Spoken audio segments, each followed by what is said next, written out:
Cachoeira do Abacaxi.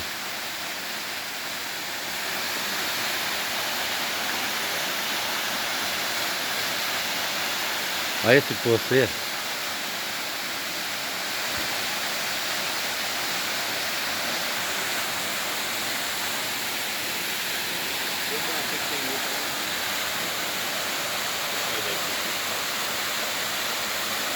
Tá achando o quê? Tem outra ainda pra...